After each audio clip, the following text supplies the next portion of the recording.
and she's been with the club ever since, actually since the day before we held our first demo meeting. She came down to Toastmasters to see what it was all about.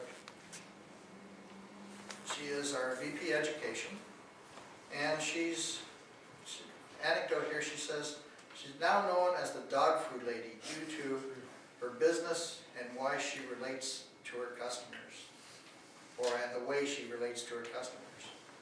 This is project number 2 in the communication program, and it's called Organizing Your Speech. Time, Mr. Timer, is 5 to 7 minutes, 5, 6, and 7 for the lights. The project objectives are to select an appropriate outline which allows listeners to easily follow and understand your speech, to make your message clear with supporting material directly contributed to the message, use appropriate transitions when moving from one idea to another, and to create a strong opening and conclusion. Janet chose this topic because of her knowledge and passion for dogs. It's a very comfortable subject. Her title, Choosing Your New Puppy or Dog. Please welcome Janet.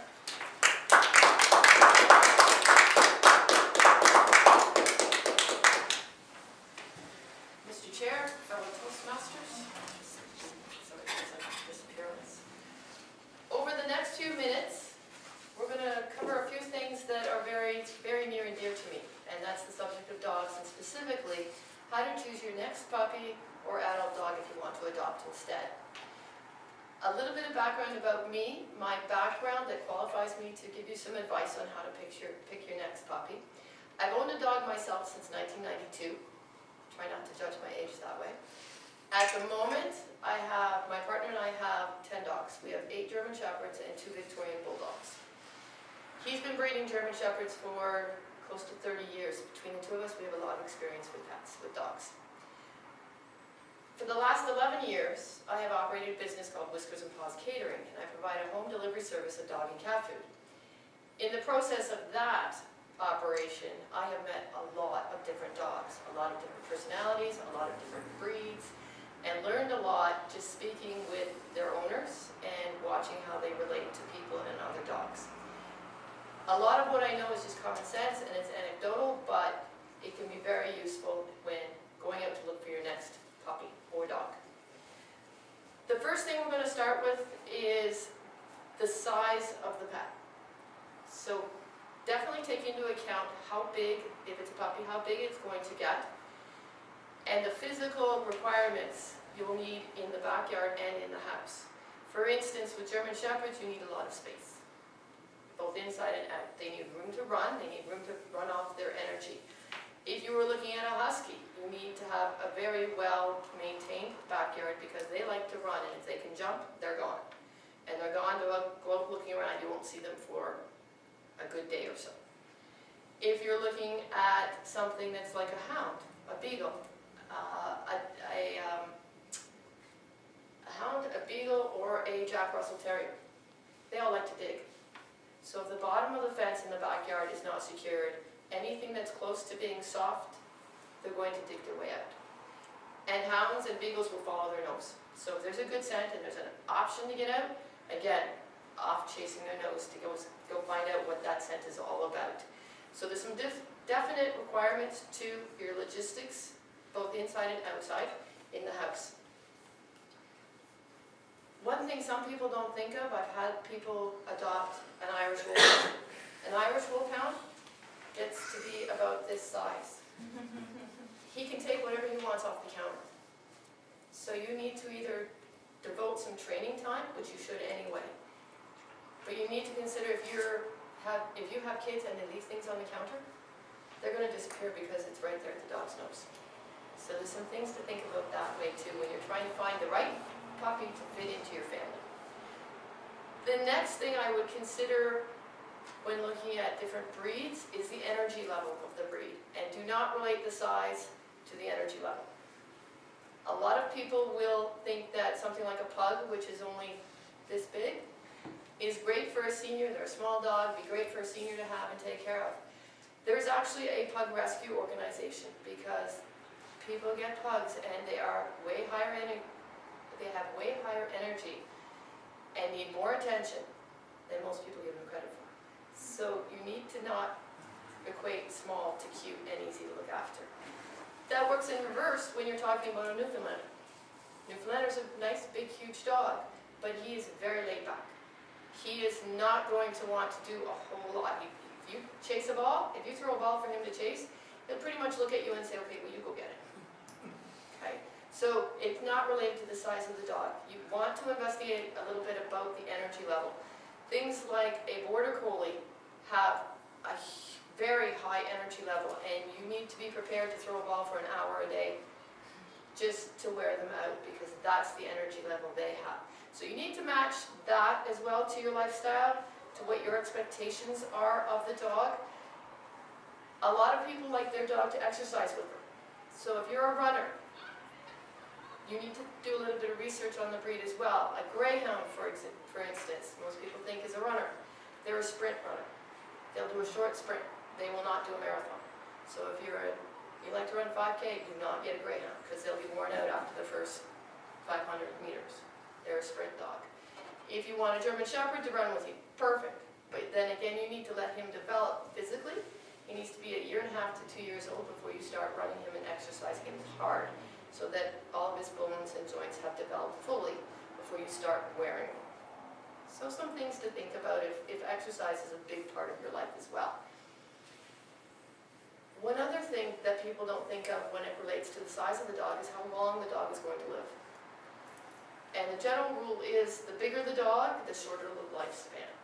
So for instance, again with the Irish Wolfhound, that dog you'll be lucky to get 8 years out of. So he's just gotten to maturity, you've just got him trained perfectly, ready to go, and he's a senior.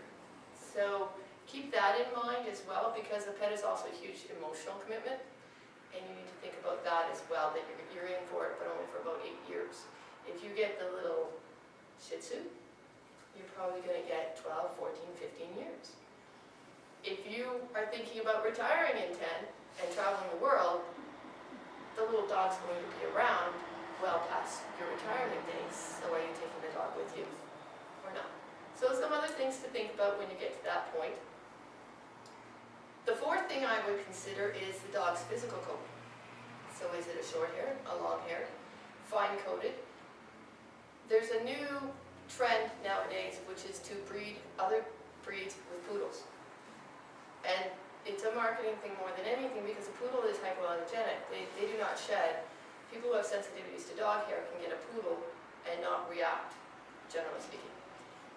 What breeders are now doing is taking a dog like a Labrador Retriever or a Golden Retriever, just about anything, and mixing it with a poodle. That's how you get your Labradoodles, your Golden Doodles, all kind of poodles. The thing I will always mention to people, you can't guarantee which part of the poodle you're going to get in the offspring.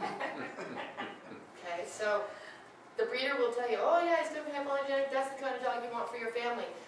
But two brothers, one's curly haired and one's long haired, and it's the same litter. One's going to be hypoallergenic and one is not. So don't take it at heart that you have a hypoallergenic dog because it's been bred with a poodle. Keep that in mind. Lots of people have gotten into trouble and got a shedding dog, and that's not what they were looking for. Long-haired dogs also require a little more of a time commitment in terms of grooming. If you don't plan to do the grooming yourself, consider the expense of having to have the dog groomed regularly. If you don't, he's going to end up matted, uncomfortable. He'll probably end up smelling when his coat gets wet, because there's no way for it to clean and dry. So keep in mind, if you have kids, you want to train them to brush the dog, but you need to plan for that part. Okay? The fifth thing I would consider, and very importantly, is the temperament of the breed. For instance, Border Collies are very intelligent, but they're also obsessive. So they will fixate on that ball for as long as you will let them. They also have herding tendencies. So anything like a Sheltie, an Australian sheepdog, a Border Collie, when they herd, they're literally going in circles. That could be around you and your family. It could be going from the living room to the dining room to the kitchen to the front door and around and around and around. Okay, Okay, so you need to kind of be prepared for some of that. If that's going to drive you nuts, don't get a herding dog. Also realize if you have other pets and you get one of them, they are likely going to herd the clan. So keep in mind whether the pet you already have is going to take to this. Or stand up and say, no, stop doing this to me. Stop chasing, stop biting at my heels, leave me alone. So some things to think about with that. If a little bit of personal experience having both the German Shepherds and the Victorian Bulldogs, just for background, a Victorian Bulldog is a cross between an American and an Old English, which means they're bigger than the English Bulldog. When you think of English Bulldog, you think about this big and stocky. I have two Victorians. The bigger one is 110 pounds. The smaller one is 85 pounds. So they both, they stand about this high, but they're big and solid. Temperament-wise, compared to a German Shepherd is smart, and they're very trainable, and it's very important to them that you're happy with them. They really do not want you to yell at them. They do not want to be in the bad books. They want to do whatever they can to keep you happy. So if you scold them, they're immediately going, okay, what do I have to do to make it right? The Bulldog does something that you don't like, and you scold the Bulldog. They will basically look at you and go, nah, you'll get over it. Totally different way of looking at the world. So you need to know a little bit about that before you go picking a different dog. What has to fit into your lifestyle, your temperament, at the same time? The other thing with the Victorian Bulldogs or Boxers or the Pugs, anything with short hair, is very affectionate and needs warmth. They often sleep with you because they need to be right there. They need to be next to you. They need to be warm. If that doesn't work for you, if you're not the kind of person that wants the dog on the bed with you, consider something else, or it's going to be a constant battle. You want him to sleep in the hallway, make sure it's a very warm spot, there's a blanket, something to keep warm, but generally, they are going to want to be where the body heat is. So some good ideas on what to think about when you when you go looking for your next puppy. Consider talking to your dog trainer. Lots of great advice and lots of insight into different breeds. And when you've decided on a dog, try to visit people who have that dog, that type of dog, and see if you really do like it. You can also get breeder referrals that way as well. So there's lots of resources out there. It's a great way to enhance your family life with a pet. They're great companions, they fit right in.